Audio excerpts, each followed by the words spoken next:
Hey, welcome to Dolly Talk. This is Dolly.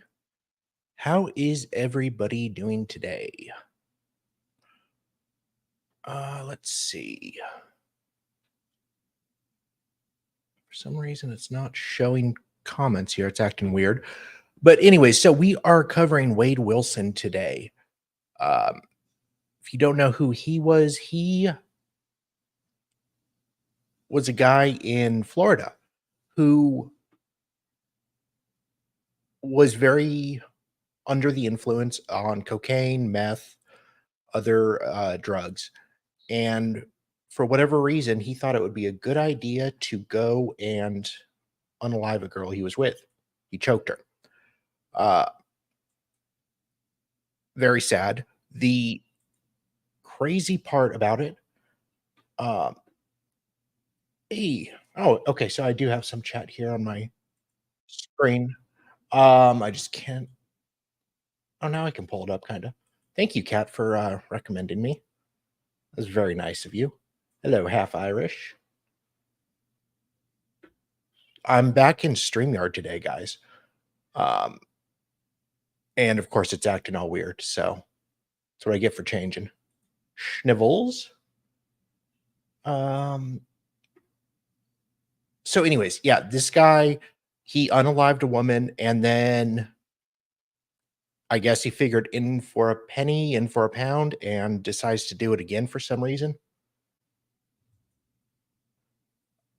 Okay, so it's yeah. Great. I feel like I'm doing one of those alibi streams where, see, I'm live. I'm not out, unaliving anybody. I'm actually streaming. Oh, but I can't pull up chat for some reason. Huh. But see, I got an alibi at least. And there was a streamer that actually tried to do that, and it did not work. So, anyways, we are watching the trial of this guy. I think the really interesting thing, we've played some jail calls before. The crazy thing about this guy uh, is that he has a fan base. Wade Wilson, not Deadpool. It's a different Wade Wilson. The thing that stands out to me, I'll go ahead and show you guys. Yes. Yeah. And if you want to look a little closer, yes, that would be a swastika. Right. Yes, he decided to, or for whatever reason, he got a tattoo of a swastika on his face. Uh, Wade Wives, yes. They've hit the goal. They hit the goal all right. Over 90,000. And now they're trying to raise money for his commissary too.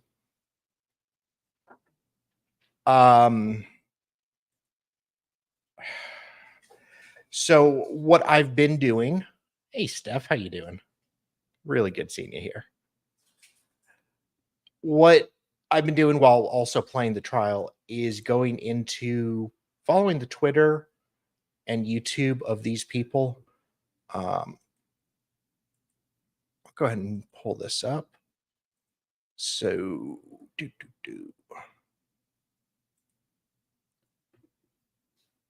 I don't like that layout there. That's better. All right. So, guys, good news coming soon. Exclusive content via the Patreon app. Stay tuned. Oh boy, guys, I am excited for some Patreon.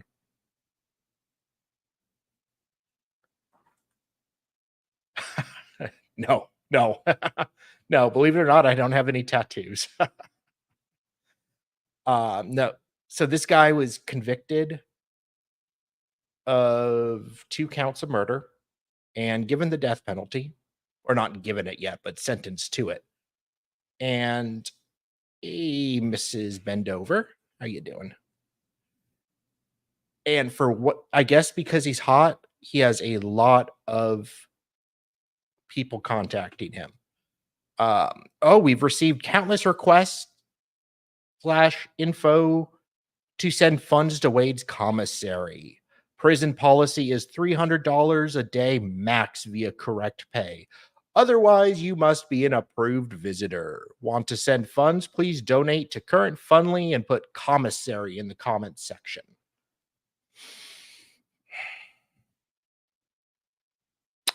Yes. Update number 1. This was 3 hours ago. To maintain the integrity of the ongoing fundraising campaign for Wade's legal fees, we will not be accepting any commissary funds via the Fundly. No, apparently not. If funds are loaded to the Fundly for his commissary, they will automatically be refunded. Update 2. Wade's current legal counsel has not filed the notice of appeal with the court yet, but we are in final stages of retaining new representation for the appellate process. How they pronounce appellate. They have until 26 September to file, and until that is completed, all additional legal updates are on hold. So they have 30 days to file the notice of appeal.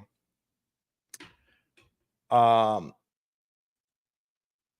could they possibly put on Patreon? My God, I don't know. I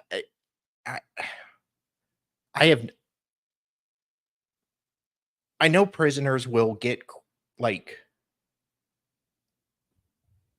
fans like Manson and such, but I've never seen anything like this.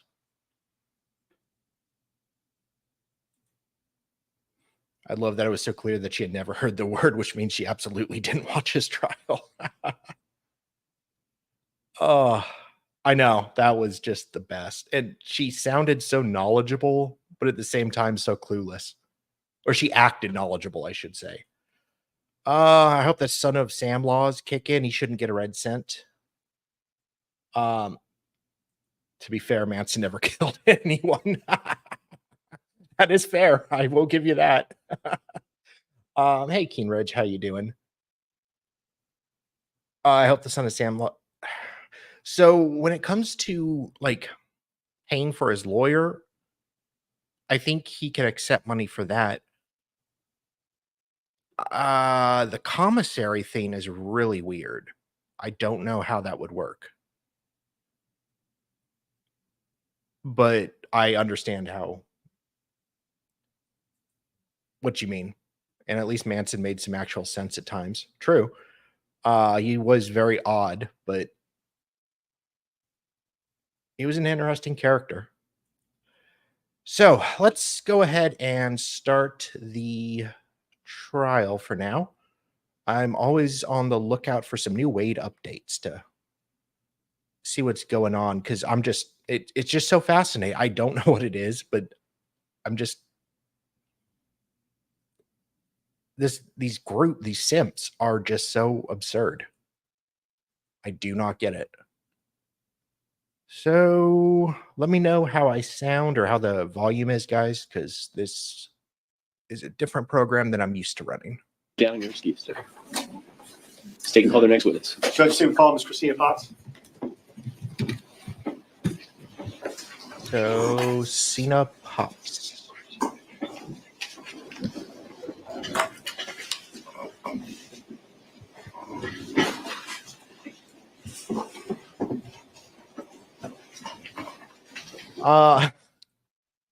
Well, the fact that you ask yourself if you need help, I think, is a good sign. No, I've said before, my uncle and my cousin worked in the prison he was in outside Central California. I forget what it was called. So they knew my cousin was a nurse and my uncle did like maintenance and stuff like that. My uncle just said he was creepy and they got weird vibes from him, but he was like really literal stuff and just odd. He looks stupid. Yeah. That's not the tattoos I would have picked.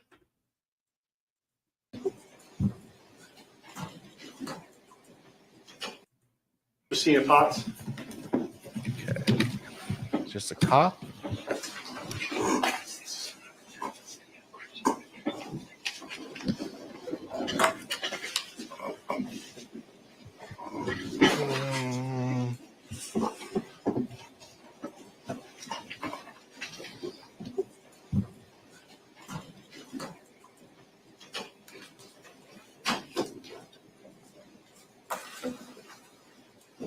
Whoa.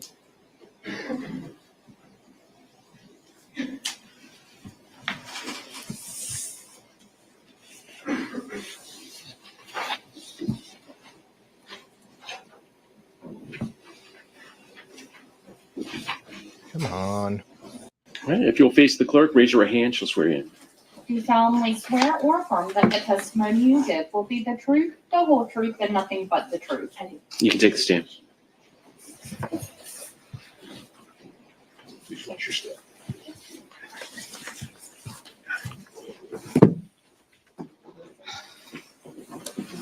All right, you may proceed. Thank you, Your Honor. Good afternoon, ma'am. Good afternoon. Would you please introduce yourself to ladies and gentlemen of the jury by telling them your name? My name is Christina Potts. And where do you work? I'm a forensic technician with the Cape Coral Police Department. Okay. Forensics. That answers my next question. Sorry. And how long have you been a forensic technician for the Cape Coral Police Department? For 12 years. And what is involved in being a forensic technician? We're responsible for responding to crime scenes, all types of them, from burglaries to homicides. We photograph them, document them through notes, sketches, video. Really? We also collect items and process them. And Oh, he knows he's always smirking because he knows there's a conspiracy against him. Yes. He knows they've set him up. And yes, these are the types of things they're actually saying. The guy whose house they first went to, that lived with his mom, they accused him of some stuff. I need to find that video. I saw it last night, and then they accused a cop of lying. And it was just like, okay. Hey, I'm the first person to say, don't trust the police, don't trust the government. But come on. I don't think this guy's being framed for anything. No. I also do fingerprint comparisons and digital forensics. And approximately how many crime scenes would you say that you've gone through over the course of the years? Hey, Over Angie. 1,000. How you doing? Now, I want to direct your attention specifically to the 7th of October of 2019. Did you have occasion to go to a residence at 4838 Tudor Drive in Cape Yes. Coral? Yes. And what was the reason for you to go to that location? We responded there for a search warrant for a death investigation. And what did you do when you arrived at that particular location? I met with officers on scene. They explained everything. I took photographs starting with the exterior and took overall exterior and interior, and then progressed through the scene. What was the purpose of taking overalls as far as photography goes? To document everything from a distance, so that way when you examine it closer, you can see the orientation and the location. And then you also indicated that you went ahead and took photographs of the interior as well? Yes. It's an understatement. Now, if I may approach, Judge? You may. I'm handing you a whole stack of photographs here that have been already previously admitted into evidence. I ask that you take a look at those items and see if you recognize those.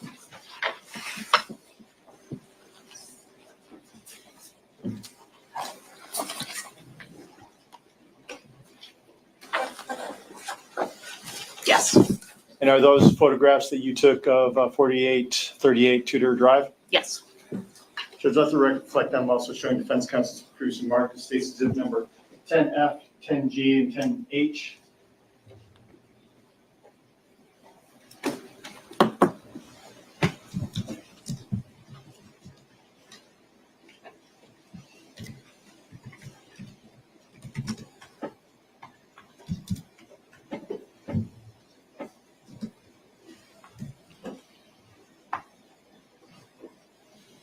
Hey, David. May I approach this? You may. Possible also handy was producing markers 10F, 10G, and 10H. I see you take a look at those items and see if you recognize those. Yes. And do those fairly and accurately depict the interior of the items that you collected from Miss Christine Melton's body? Yes. Judge, the state move 10F, 10G, and 10H into evidence at this time? No objection. All right, they'll be admitted. Now, after you go ahead and photograph and collect the various items on the interior, do you also go ahead and prepare what's called a diagram? Yes, somebody on scene usually does, yes. And what would be the purpose of preparing the diagram? Just another form of documentation to show the orientation of things. When we say orientation things, you talking about items that are contained within the residence in relationship to each other? Yes. Judge, let the record reflect, I'm showing defense counsel to produce a mark that states exhibit number 11.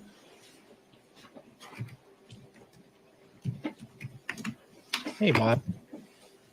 David. May I approach? You may. Possible handy with some producing mark that states exhibit number 11. Are you familiar with that particular item? Yes. Are you familiar with that item? It's a diagram made of the residence at Tudor Drive. And that diagram fairly and accurately depicts I wish the I items knew. in relationship to each other based upon the photography and the photographs that you took on the 7th of October of 2019. Is that correct? Yes. Judge State moves states exhibit number 11 into evidence. Oh, Kat, you are so sweet. Thank you so much. Kat Not Williams gifted 5 Dolly Talk memberships. 1 second. Check out Kat some of you already are subscribed to her. But definitely check out Kat Not Williams. She does some amazing content, including the Young Thug trial right now. Which is just a wild trial. But thank you so much, Kat. So I want to make sure that link works.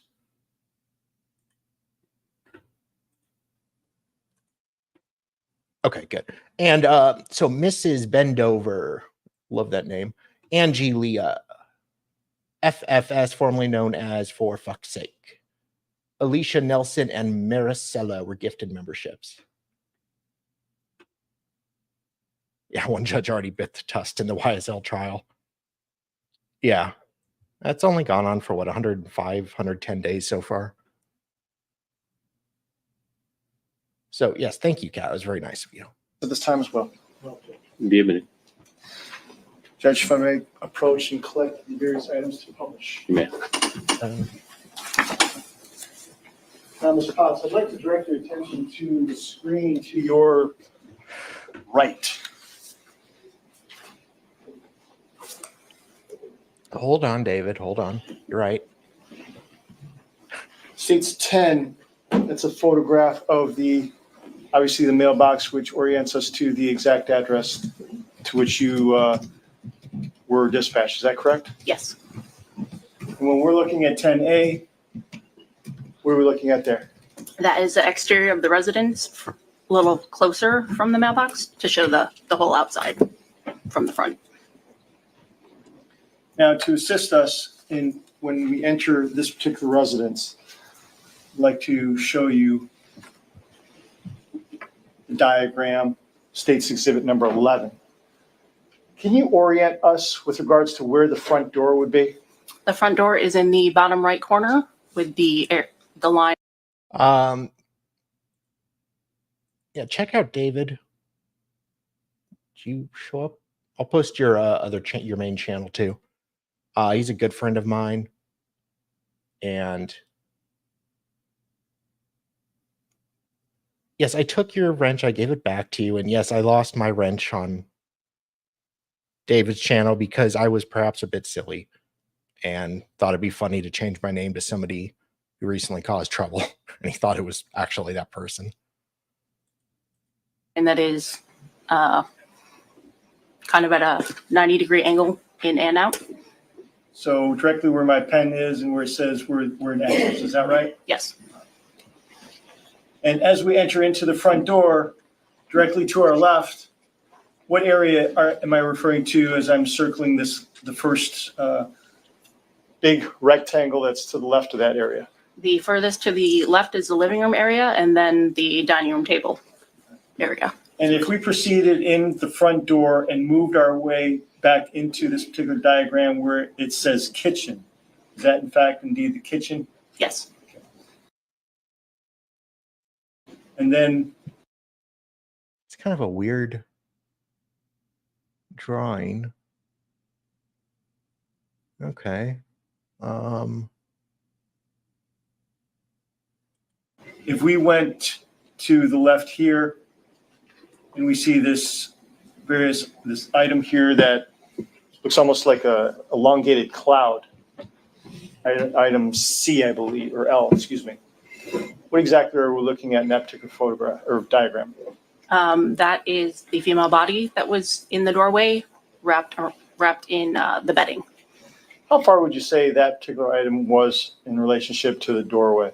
It was in the middle of the doorway. And from the front door, how far would you say it would be? Approximately.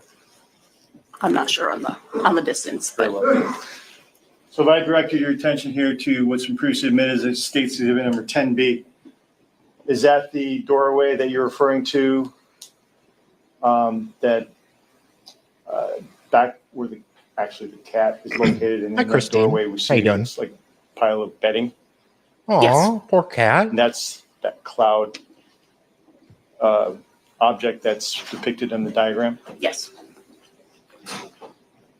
So then, as we make our way to 10C,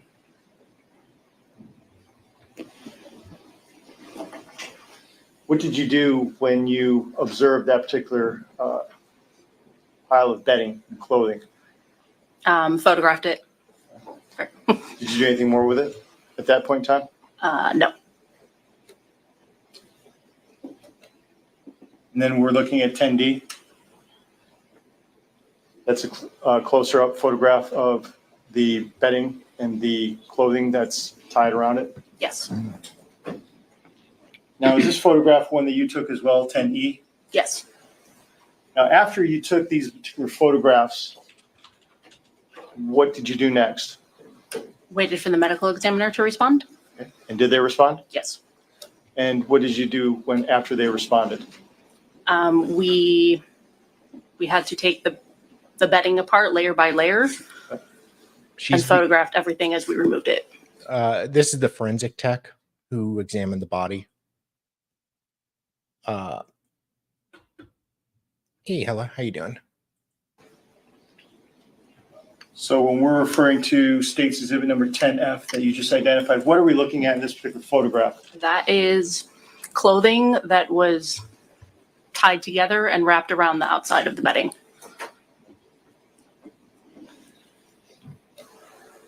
And what kind of clothing was that was being utilized to make the ties? I believe that one is a pair of jeans, a shirt, and a bra. What? And then we're looking at 10G, where we're looking at in this photograph. That is a white scarf that was used it was wrapped around her hands. And did you ultimately remove that scarf as well? Yes. And is that what we're looking here at in, item 10H? Yes.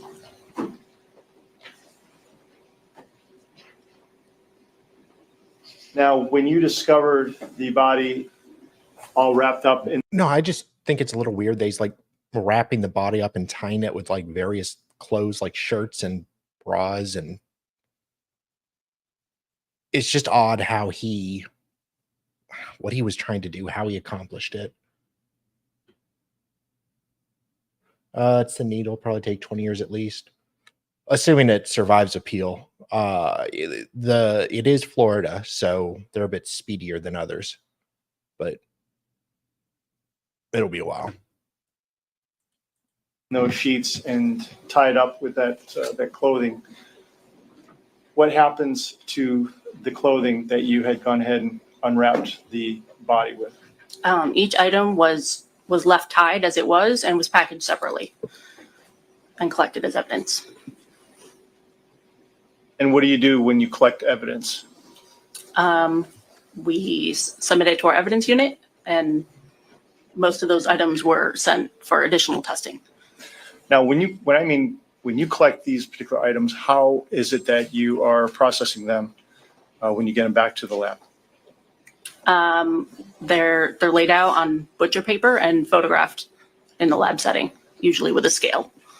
And do you ultimately wind up going ahead and placing them into specific bags into evidence? Yes. All right.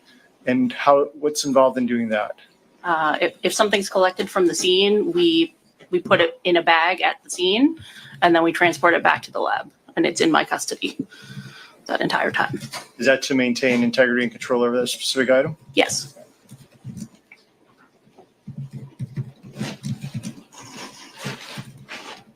Can I approach, Judge? Yeah. Let's reflect on showing defense counsel the precinct markers cases number 16, 17, and 18.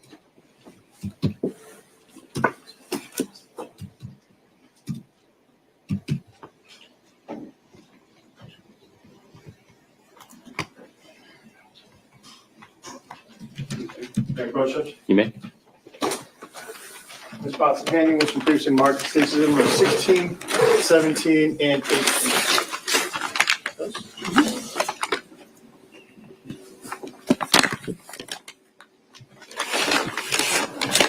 Do you recognize each and every one of those items that are currently before you at this time? Yes. How do you recognize those? By the sticker on them with my handwriting on case documentation. And are you aware of whether or not those items are in the same or similar condition as to when you last saw them? Yes. Okay. Judge, at this time, the state respectfully request assistance as it relates to all three items with a pair of scissors and a pair of gloves, so that way she may examine each item.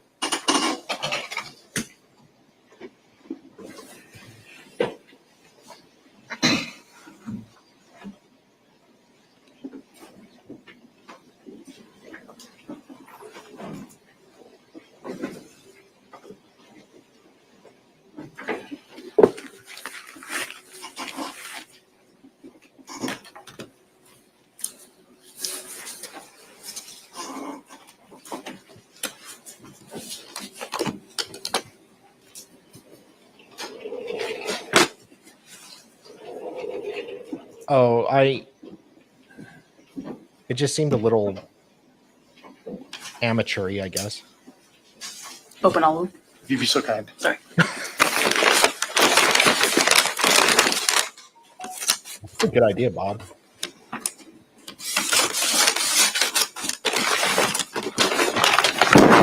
Oh. Yeah. Tell that to my eardrums.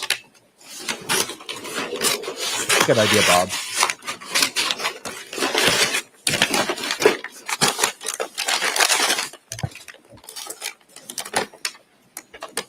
Really, ma'am?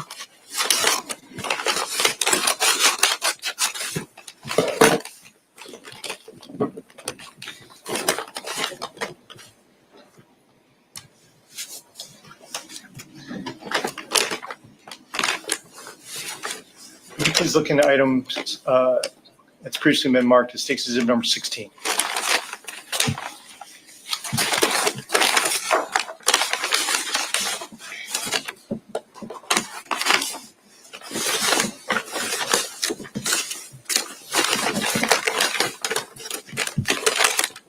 What is that item? That is the black, white, and gray tied clothing. Okay. And is that item in substantially same or similar condition as to when you last saw it? Yes. And was that item sent off to the Florida Department of Law Enforcement for further testing? Yes. Judge State moves Stacey number 16 in evidence at this time. Any objection? No. Be admitted. Permission to publish, Judge. You may.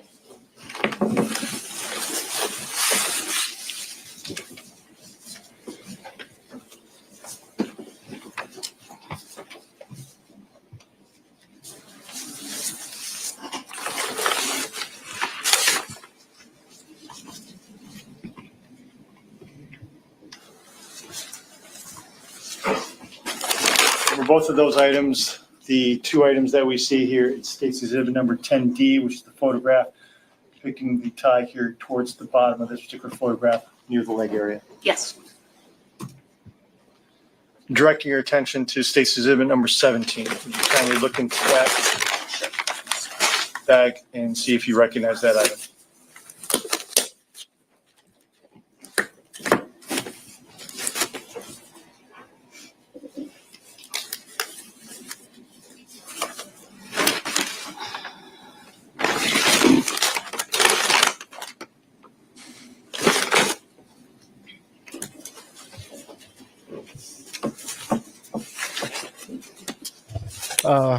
They always find a way to give me grief.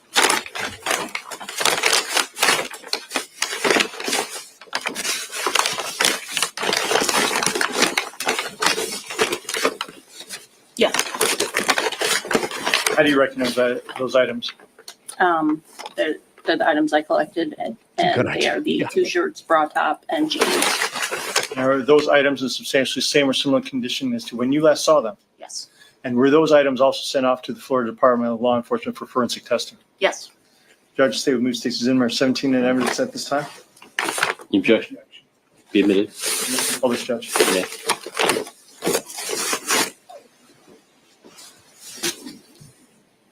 Did you just drop it?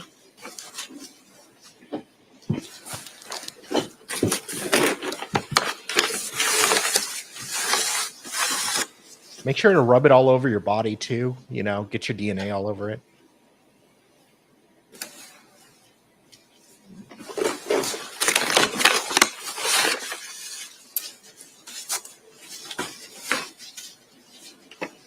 He does look traumatized. The police guy behind Wade.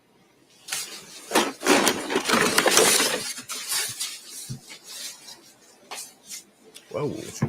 Okay.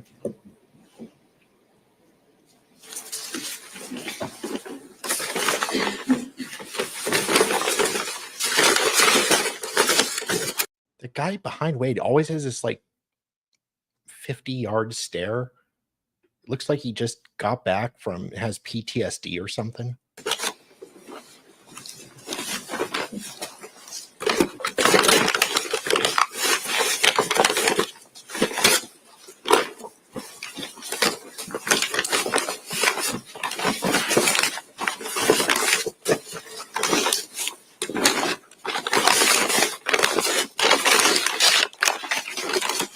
Now, Ms. Potts, those items that you identified and looked at and published for the jury just a moment ago, are those items one of the same items that you had gone ahead and taken a photograph of here in States Exhibit 10D, which reflects the ties midway up the torso in the particular photograph that we have before the jury at this time? Yes.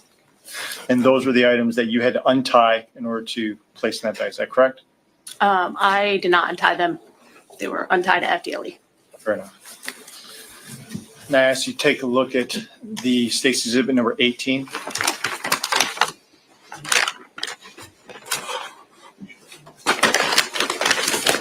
Recognize that item. Yes. What is that item? It is a blind rod that was found inside the bedding.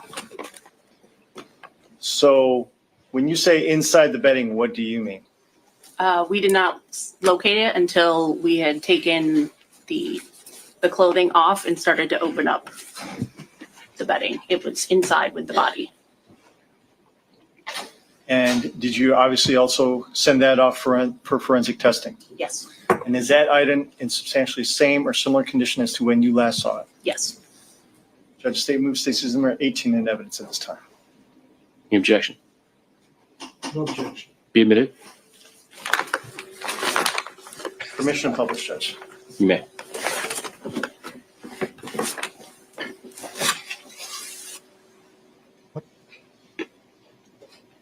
Like, dude, this guy looks like he just got back from World War II. What's that? Now, was there anything of note worthy evidentiary value that you saw on this particular item, other than it was collected and found with the body Hey, that was Linda. wrapped? Yes, there was red stains on one of the ends. Do you know which end? The non-handle, I this one. don't.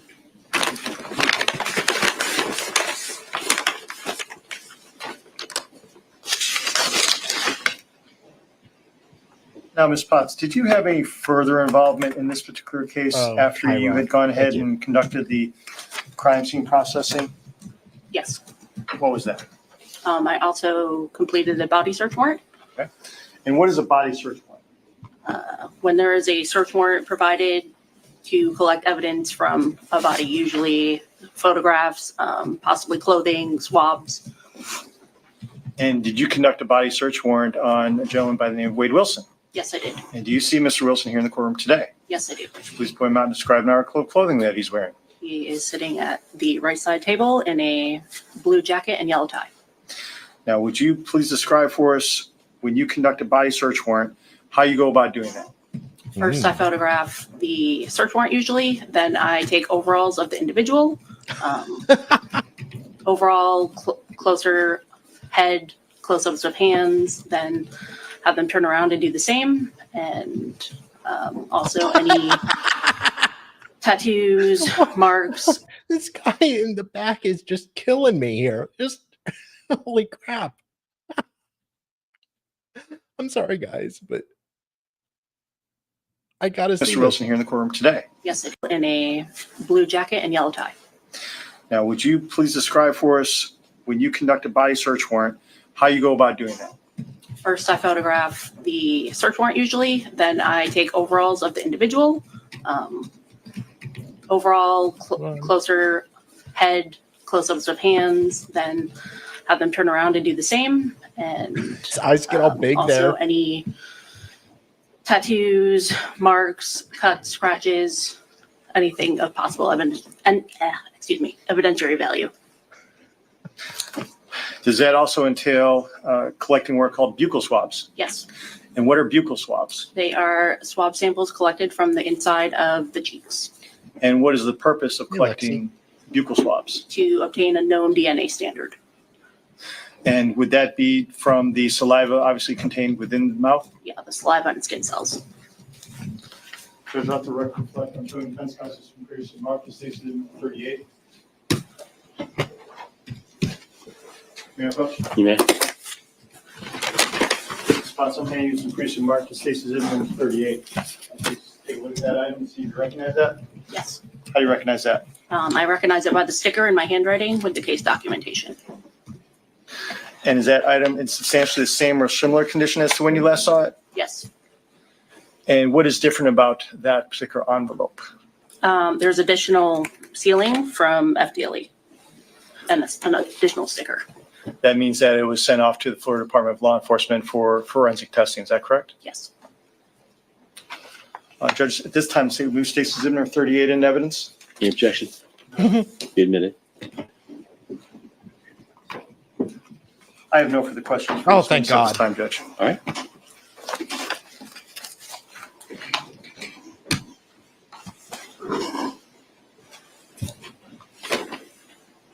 Ms. Potts, did you untie, apparently there were some sort of clothing tied around the, what was it, a mattress? It was like the mattress pad and the foam cover and sheets and blankets. Okay, Oh, I bet he's just gonna destroy the state here. Oh, I bet he's just gonna tear her apart. Let's see, what brilliant wisdom do you have, Wade's lawyer? what was tied around them? Clothing items. Okay. Did you undo those clothing items? I did not untie them. We carefully Not guilty. pulled them off to keep them in the same condition they were in. All right, and that's how you sent them to FDLE? Yes. All right.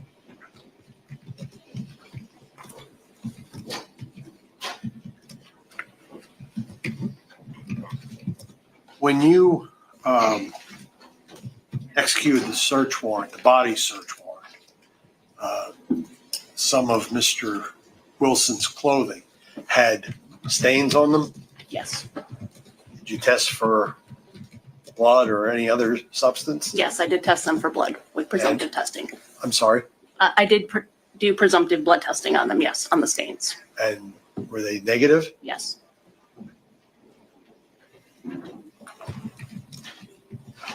You process Miss Melton's house for fingerprints, correct? Yes. Oh, I know. And you took fingerprints from Mr. Wilson? I did not take fingerprints from him. Did you compare the fingerprints that you collected from the house against what you were advised were Mr. Wilson's fingerprints? A different analyst did the fingerprint comparison. Who was that, ma'am? Lisa Lansky did the report.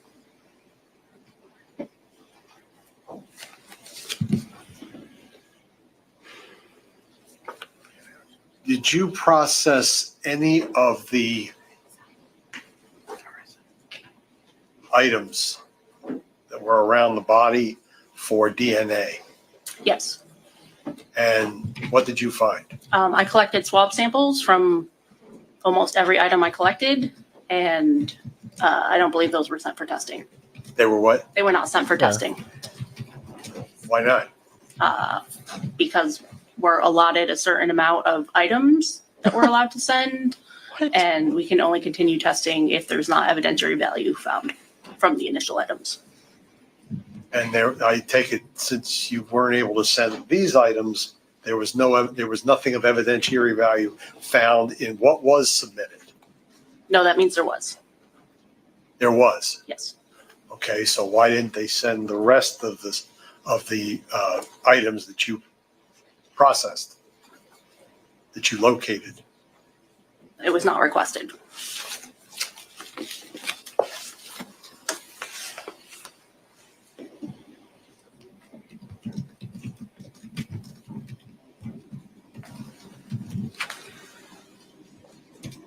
Did you process Miss Melton's car? I did not. May I have one moment, Judge? Yes.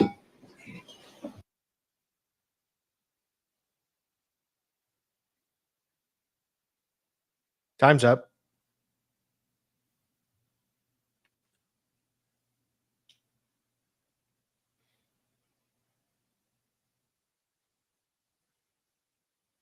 So what, they couldn't find female counsel for Wade?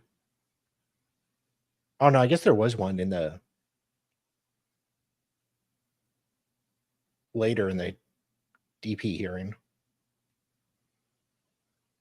When you conducted your body search warrant of Mr. Wilson, do you know approximately how many days or how much time after you processed the scene did that body search warrant take place? It was the same night. It was the same night? Yes. Now, the items that you had gone ahead and collected that were not sent off, are you aware of whether or not Florida Department of Law Enforcement goes ahead and continues testing various items that are Hey, Barbara. found around a particular item or a specific item of interest once they've confirmed specific DNA? They usually will not continue testing. Thank you. No further questions, Judge. Anything else? Just one. Go ahead. So it's FDLE's position, to your knowledge, in a homicide case, that they only test a limited number of items? Yes. Depending on the evidentiary results that they get. So if the items test positive to begin with, they don't want any more? They may accept additional items, but they will not take every item from a case, no. Nothing further. Okay. Anything else? No, Judge. All right, you You can may step ask, down. it should be excused. Any No objection? objection. She's excused. And you can step down.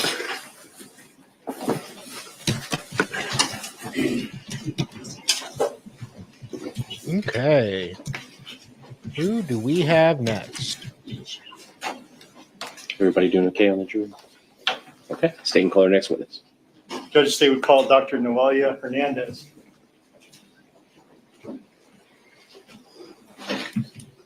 Dr. Hernandez, come on down.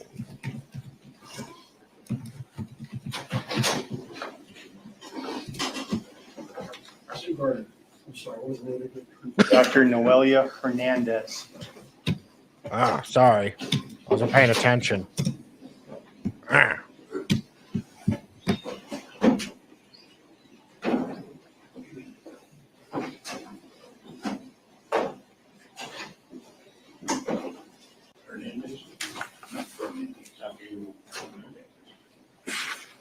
Oh my God. How is it this hard to find the witness?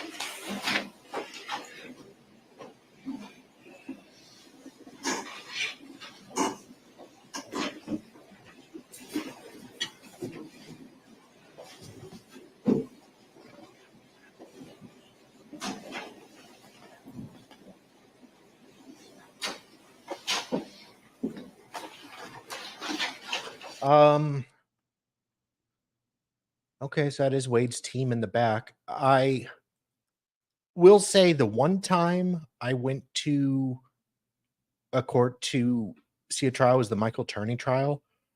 It was like day 2. I didn't really know. Well, I knew about the case, but I did not know there was a thing in the courtroom where whoever you support, you sit behind them. So I get there right after or right before lunch ends. I sit right behind the defendant, not knowing that that shows that I support him. So he's comes out and looks at me and then like winks and smiles at me. He wasn't sure who I am. So if you ever go to court, be careful where you sit. Just friendly advice.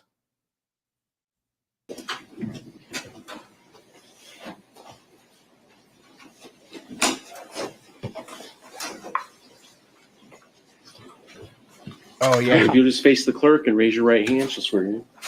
Do you solemnly swear or affirm that the testimony you give will be the truth, the whole truth, and nothing but the truth? I swear. You can take the stand. Do you need these items up here, Mr. Green? No, Your Honor, thank you. You want to get?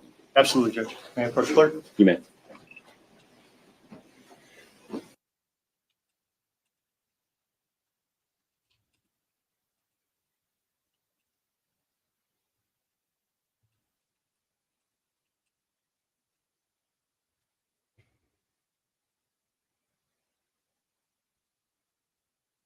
Okay. Sure. So that's Dr. Hernandez. Afternoon. Please, Your Honor. Good afternoon, Doctor. Good afternoon. Please introduce yourself to the ladies and gentlemen of the jury by telling them your name. I'm Dr. Noelia Alemar Hernandez. Dr. Hernandez, would you please tell us what it is that you do for a living? I'm an associate medical examiner here in Lee County at the District 21 Medical Examiner's Office. And what type of background do you have that allows you to be a medical examiner? I did a bachelor's degree in chemistry at the University of Puerto Rico. Then I did 4 years of medical school at the University of Puerto Rico as well. Then I did a residency program in anatomic pathology at NYU. And then I did a forensic pathology fellowship program at the Miami-Dade Medical Examiner's Office. And how long have you been a medical examiner? After training, almost 5 years now. Could you tell the ladies and gentlemen of the jury what pathology actually is? Yes. So pathology is a branch of medicine that studies disease, just like internal medicine is also a branch of medicine. And what is forensic pathology? So forensic pathology would be a subspecialty of pathology, just like, for example, cardiology is a subspecialty of internal medicine. And what forensic pathology focuses on is determining the cause and manner of death by examining a dead body, as well as reviewing medical records and whatever information we have to make that determination. And what is anatomical pathology? Anatomical pathology is just When you talk about pathology, you have anatomical and clinical. Anatomical focuses more on studying disease, like organs. So we do a lot of, for example, when you have a biopsy that would get sent to the lab, that's an anatomic pathologist that looks at that under the microscope. So it's not just doing autopsies, you're also looking at a lot of slides to diagnose disease as well in any organ. Now, over the past 5 years that you've actually been a medical examiner, how many autopsies have you performed? Probably close to 1,400. Now, in October of 2019, were you an associate medical examiner here in Lee County? Yes, I was. And did you have an opportunity to perform the autopsy of a young lady by the name of Christine Melton? Yes, I did. In general, could you describe for ladies and gentlemen of the jury the medical purpose for conducting an autopsy? So like I was saying, we conduct autopsies to, the main reason is to determine the cause and manner of death for a decedent, as well as to document disease and injury as well on a dead person. Please explain for ladies and gentlemen of the jury what exactly a cause of death is. So the cause of death is the disease, the injury, or it could be a combination of both that causes the death of an individual. And when you refer to manner of death, what do you mean? So manner of death is just a classification of how the cause of death came about. So it can be classified as natural, somebody that dies, for example, of old age or just heart disease. It can be an accident, like, for example, somebody that dies in a car accident. Suicide, when somebody takes their own life. Homicide, which is deaths at the hands of another.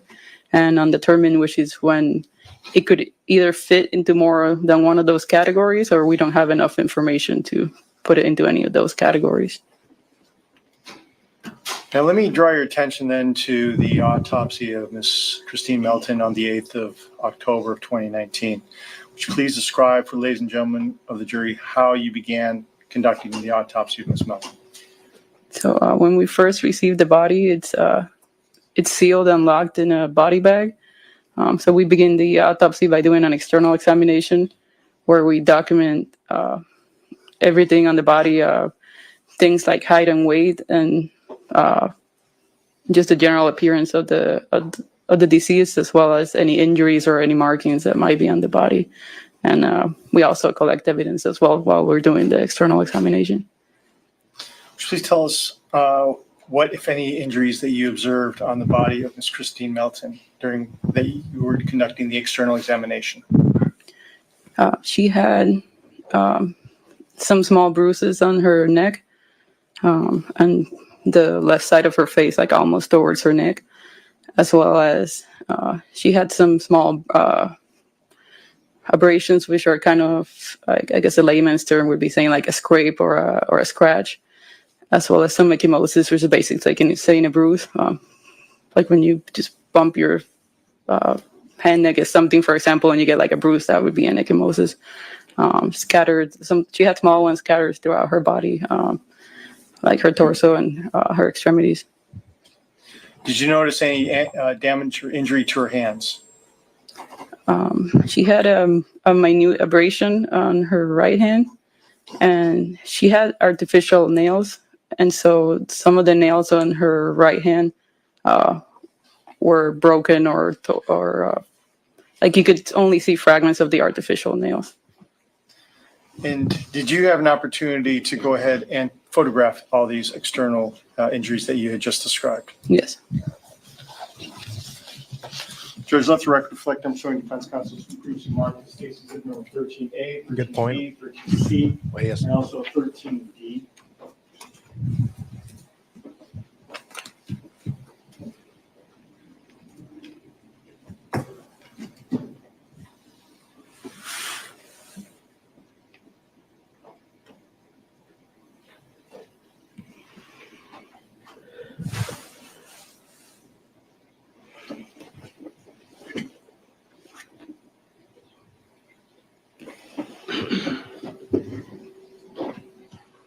Any questions? You may. Doctor, I'm handing you some previously marked cases number 13A, 13B, 13C, and as well as 13D. I see you take a look at those items, see if you recognize those.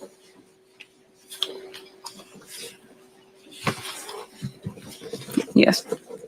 How do you recognize those? These are photographs that were taken during the external examination and autopsy of Miss Melton. And do those photographs fairly and accurately depict Ms. Melton when you were conducting the autopsy of her on the 8th of October of 2019? Yes, they do. Judge State would move Stacy's number 13A, B, C, and D in evidence at this time. Objection. Be admitted. You may. Now, Dr. Hernandez, I'm showing you State's exhibit number 13A. Could you please orient the ladies and gentlemen, the jury, about the injuries that you are observing in this particular photographs that give you any cause for concern? So as you can see here, you're looking at the right side of her head, and you can see the upper part of her torso. The number 908-19, that's the number that was assigned to this particular autopsy, to Ms. Melton's case. And then if you looked to the, I guess looking straight at it, it would be below the number. There's like a darker bruise on the right side of her neck. I wish I had a pointer, but oh, there you go. So that's the little bruise I was referring to on the right side of her neck. And what did that indicate to you? That she had a blunt force injury or a bruise on that side. As we're looking at Stacy's exhibit number 13B, what are we looking at in this photograph that gave you any cause for concern? This photograph is the left side of her head, and again, you can also see the superior part of her torso. And in this photograph, the dark, I guess, mark is the best way to describe it in the picture on the between her neck and her shin on the left side. That's the abrasion, or an easier way to describe it. It could be a scratch or a scrape on the left side. And if you look towards her shin, it's a little bit hard to tell with the glare, but there's like a little pink area right here. That's also a little bruise on the left side of her shin.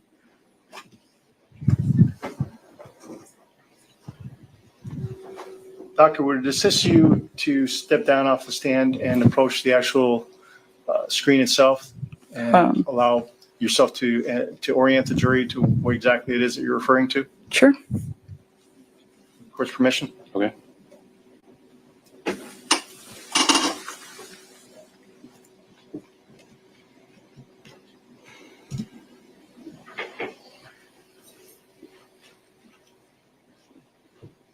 The abrasion I was referring to? Objection, no question. That's true. Now, the abrasion that you're referring to in this particular photograph, would you Hey, please Laura. describe for us what gave you cause for concern in State's exhibit number 13B? Would you please point to the abrasion that you're referring to? Okay. And what gave you any cause for concern as it relates to that particular injury? Because it's an injury. You're going to have to speak up louder because there's not a microphone over there.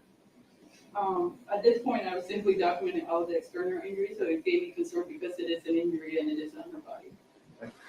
And because of its location, does that also give you any cause for concern? Because it's on her neck, it's concerning, given the other findings I found during the autopsy. What other injury were you pointing out in this particular photograph? Right here? You're referring to the bottom of her chin? Yes. And what are we looking at when we're looking at the bottom of her chin? There is a small bruise right there.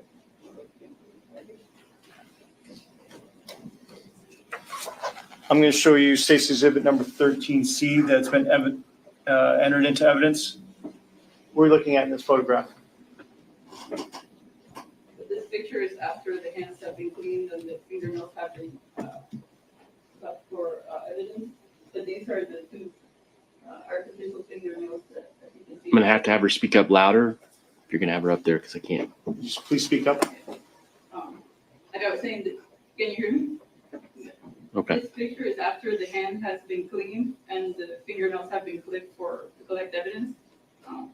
What you can see here is these are the two fingers where the artificial nails, as you can see, are missing, and there's only some small fragments of them left over her nail.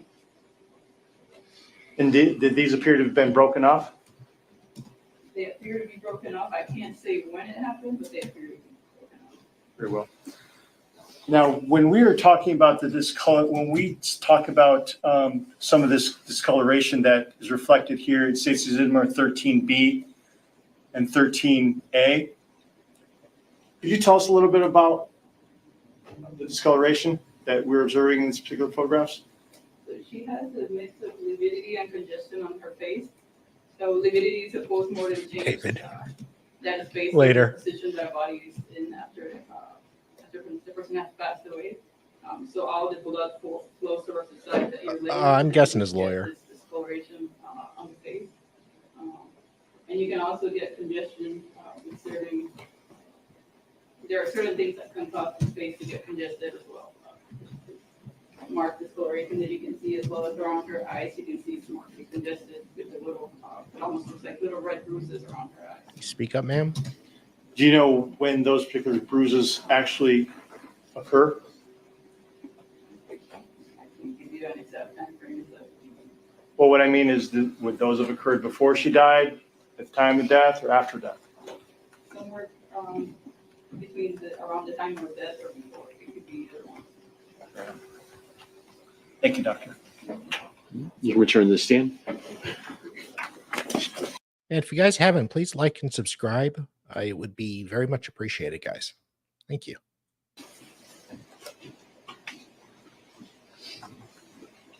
I really couldn't hear her. She was so far away from the mic. And Doctor, the external injuries that you observed and photographed of Ms. Should be better now. After you conducted your external examination, what is your next step in the process? That's where we do the autopsy, which is what you always see on TV, where we start with the Y-shaped incision. We reflect the skin, and we examine all of the organs. And in this particular case, we actually reflected the skin of the extremities as well to look for injuries.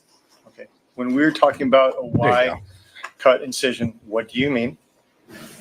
You start at the shoulders, and you go down towards the center of the chest. So that's the top part of the Y. I'm going to skip this part just because it's kind of graphic in how they do autopsies and such. Does the deeper the muscle, Okay, still going. Bladder. She had a ruptured cyst in one of her ovaries, but that type of cyst could rupture due to trauma, but it could also rupture due to strenuous exercise and other activities. So I can't say whether or not that was due to the trauma. let's talk a little about the damage to the bladder. What did you see there? So similar to where I was explaining in the lungs, it's also hemorrhage on the surface of the bladder. And it extends all the way to the mucosa, which would be the inner surface of the bladder where the Okay. DNA card. Yes, What does that appear to be? this is the death certificate for Christine Melton. And is that a certified copy of the death certificate? Yeah. Yes. Judge Staten would move Stacy number 14 in evidence. Any objections? No objection. Be admitted. I have no further questions at this time, Judge. Okay.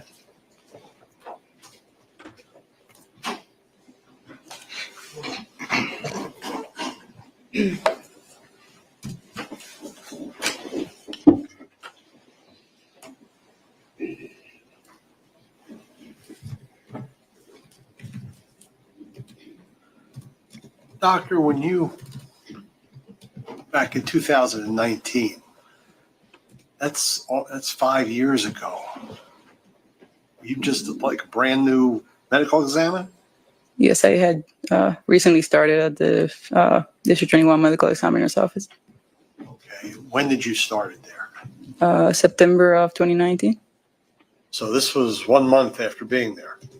Yes.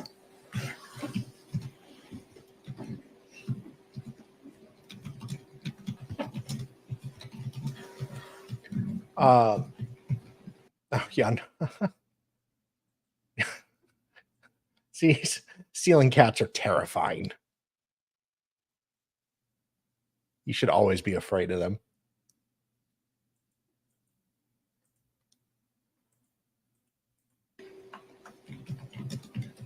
Did you take, or as part of your protocol, did you take DNA scrapings from under Miss Melton's nails?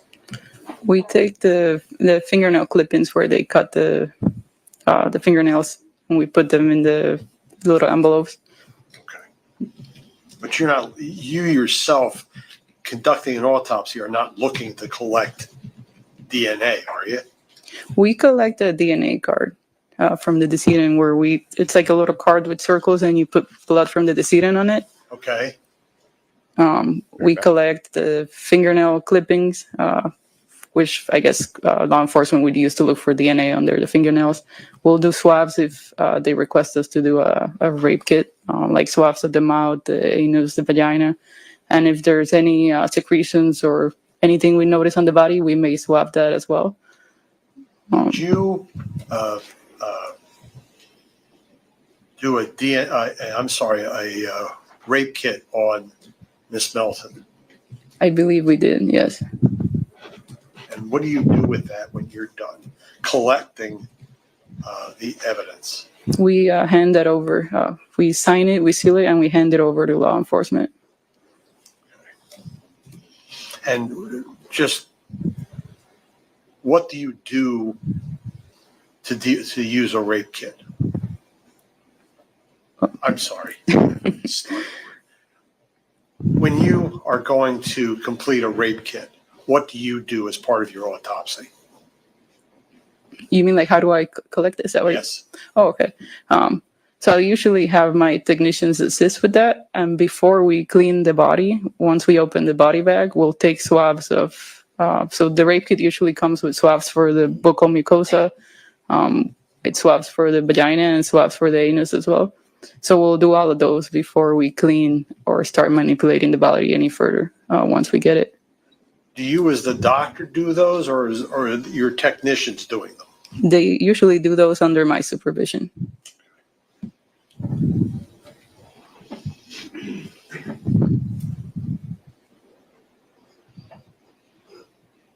Could the injuries to the neck area occur during rough sex?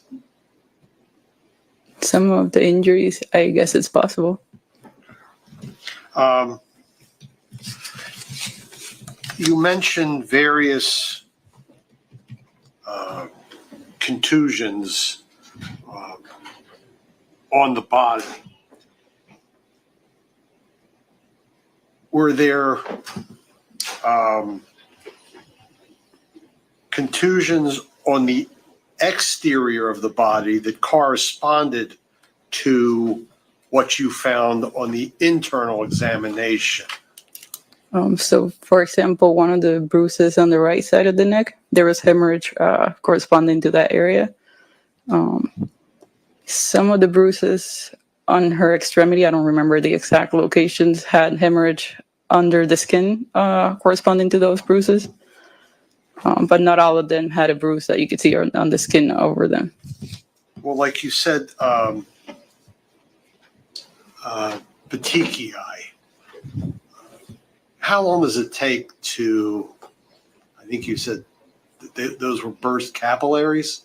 They're burst little venules, so they're some of the smallest blood vessels in the body. How long does it take for one of those things to burst?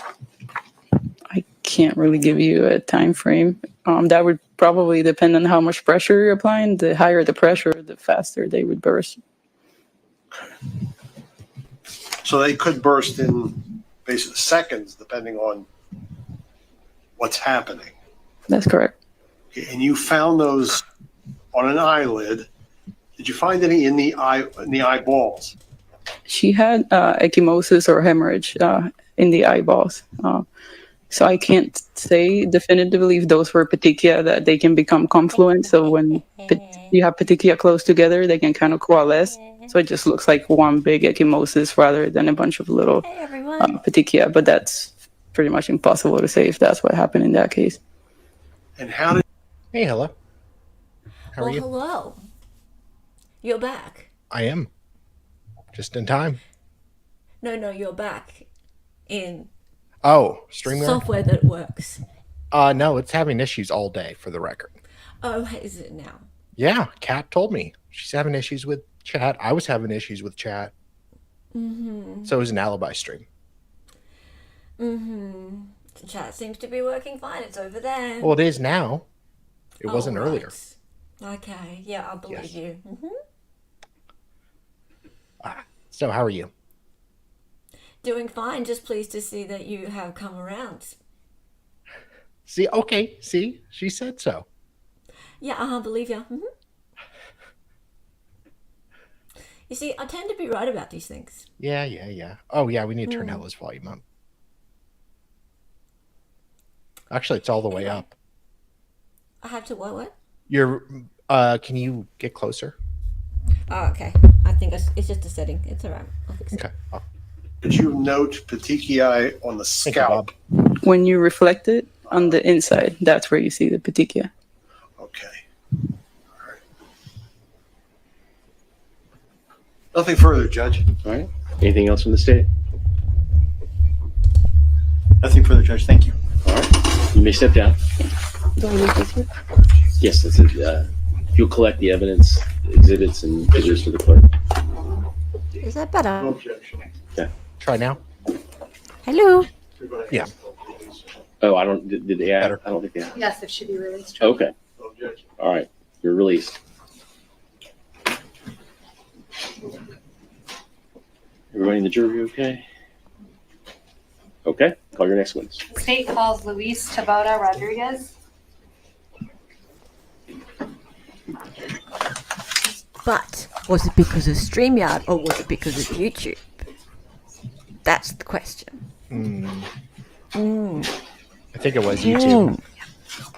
Yes. See, StreamYard can't control chat just stopping.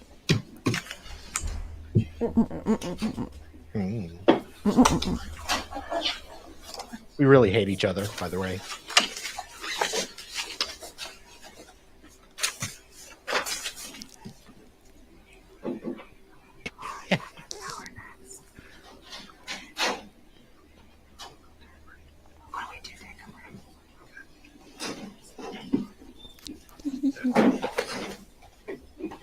You missed me, didn't you? All right. Sir, if you'll just face the clerk and raise your right hand, she'll swear you in. You solemnly You're supposed to swear say or yes. affirm that the testimony you give will be the truth, the whole truth, and nothing but the truth. You take the stand. Right. Follow. Probably has Why stun isn't he cuffs. cuffed at the ankles? Why? He probably has stun cuffs. He can Hey, walk. You may proceed. Good afternoon. Good afternoon. I'm sorry? He can walk. Yeah, like out of the courtroom. How else do they walk? Well, I mean, like Like- stun cuffs or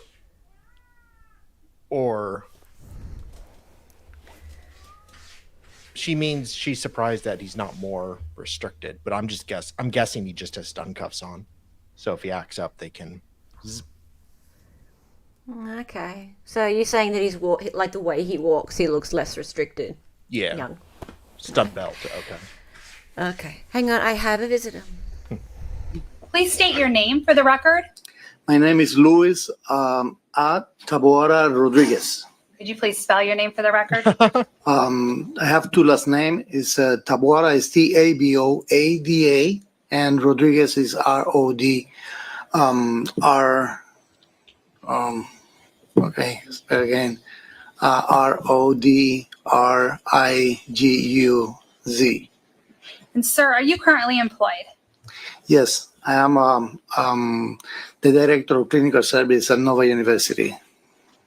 I want to take you back to October 7th of 2019. What were you doing on that day? That day was the day that I went to my daughter's school. So I went there to pay the after school program. Where did your daughter go to school at the time? That was Hector Cafarara School, elementary school at Cape Coral town. Now, when you were going to the school, was there anything that caught your attention?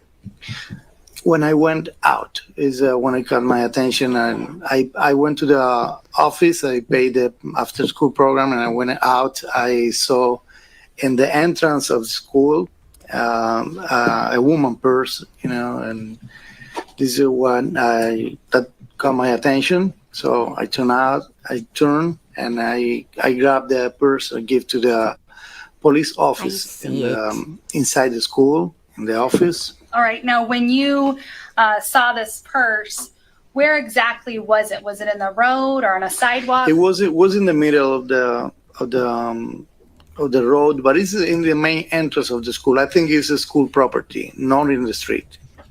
When you saw the purse, what did you think at the time when you saw it? I saw that probably some mom dropped it. I have seen people leaving stuff in the top of the car, and I saw that. So you said when you saw it when you were driving? Yes, when I went out from school. And you stopped and picked it up? I did. May I approach, Your Honor? You may. For the record, I'm showing defense counsel 23, 24, and 24A.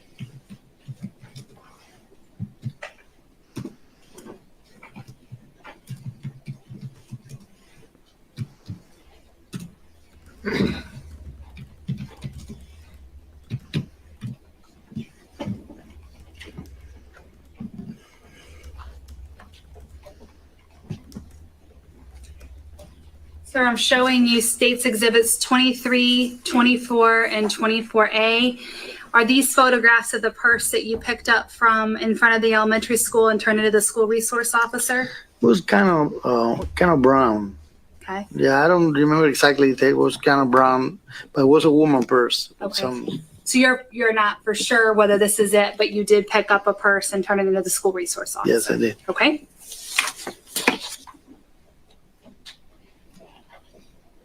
Now, when you left the purse with the school resource officer, did you give him your name? No, basically they know me there because I already paid for the after school programs, and no, I just gave the purse and tell the office that I don't know what was inside. Just the purse was open. I saw some stuff there like cards or but I didn't open it and check anything, so I gave to them. Okay. And did you then give a statement to Cape Coral Police Department about the purse that you found? I did. All right. This time the state tenders a witness.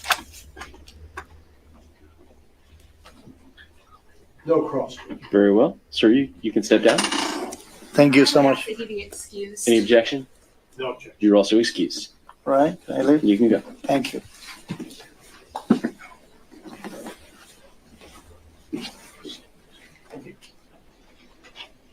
You may be excused. All right. This time the state calls Don Griffin.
All right.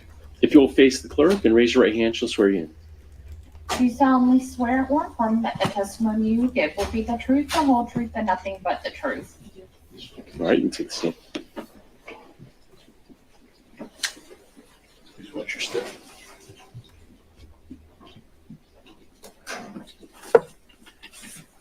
Are you still on day one? Or Yeah. have you just not changed your suit?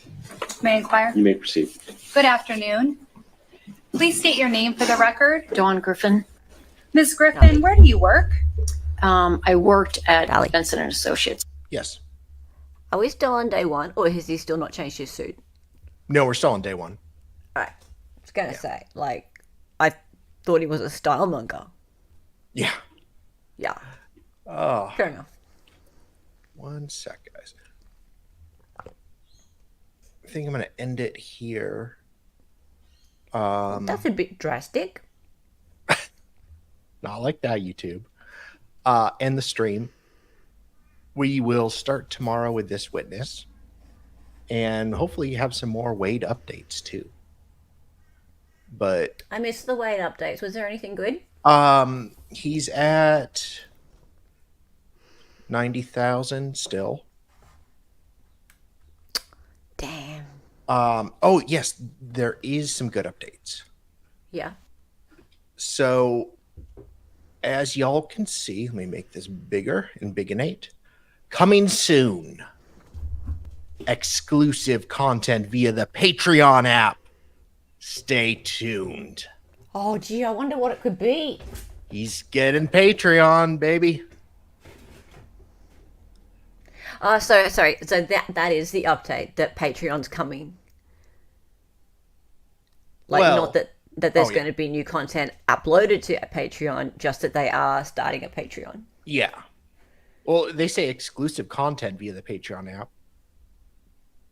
Oh, hang on. No. Okay, so this could be interpreted two ways. So either Patreon already exists and they're going to put new content on it, Oh, or they're starting a Patreon. they're starting a Patreon. You sure? Can you... Yeah, they don't have one right now. Right. How excitement. I know. I'm giddy. He's you can also contribute to his commissary. And Fantastic. Give more money. yes. Help him eat well. Look at that. Mahalo, Wade Wilson Worldwide. Thank you, Wade Wilson Worldwide. Save Wade Wilson. Oh, Darling, you're going to have to sign up. And you're going to have to pay for it for everybody else. ah, Now, hang on a minute. Just scroll up a little bit. See this dude? yeah. See this dude? He's actually innocent, and he's actually going to be executed really soon. Yeah. So that's... Is it someone who's reposted that? Yeah, well, yeah, they reposted it. Yeah, interesting. They should be donating to that cause. That's Yeah. the Innocence Project. And he's got how many days to go? 15? Was it 15 days to go till he actually gets yeeted. And that man is innocent. He's been Jesus. proven innocent with DNA. Yeah. Ridiculous. Crazy. Yet, here we are with all these simps talking about Wade. Wait, the St. Louis County prosecuting attorney reviewed these DNA results and filed a motion to vacate because he believed the DNA results proved by clear and convincing evidence that Mr. Williams did not commit this crime. Mm-hmm. Although the circuit court has not yet scheduled a hearing to address this motion, and no court has ever considered the new exculpatory evidence, the Missouri Supreme Court set an execution date. Yep. What the fuck? I know. It's crazy. Yeah, people have been reposting it. Nick's been reposting it for a while. Lots of people have. It's still... No one's doing anything about it. 15 days to go. He's going to be yeeted.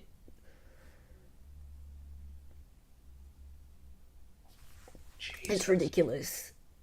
It's just... You feel so helpless. It's like, what can you do? What can anyone do to stop this? I know. Wow. We should all get together, guys. Like, Kat. Hi there in chat. We should all of our streamers, we should all get together and do a big stream on this. Yeah. And raise awareness for it. It's not going to make any difference, but like, something's got to be done about this. 15 days to go. Okay, yeah, this is the first I'm hearing of this. Is it really? You've not seen it? I've seen stuff about it. No, this was the first though I've actually The looked. AG overturned his Alford plea. Yeah. Yeah, it's disgusting. Wow. I hate the death penalty so much. This is, yeah, why I'm against it. I mean, It's just so wrong. I mean, I'm against it for all sorts of reasons, but yeah.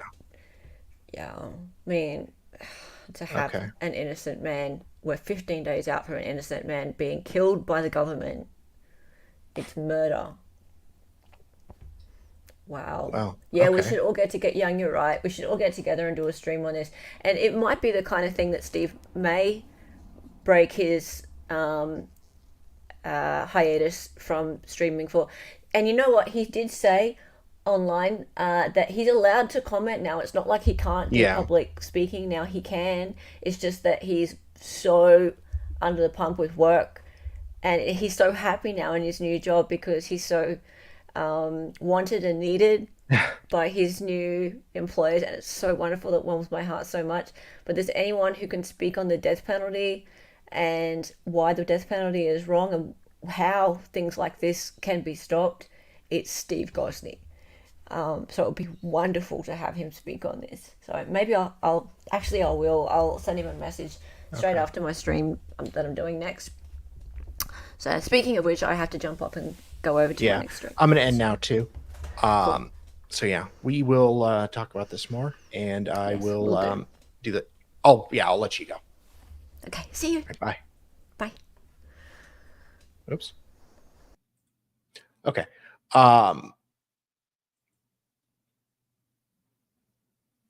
Hella is doing a Coburger stream next. I'm going to redirect y'all over there with some updates on what's going on there. Yeah, it'd be really cool to dig into this some more. But I will be back tomorrow at 6 p.m. Eastern for some more of this trial and hopefully some more updates with our lovely friends who are simping over Wade. Alrighty, guys, it's been a lot of fun. And I hope to see you guys over at Hella's. Bye.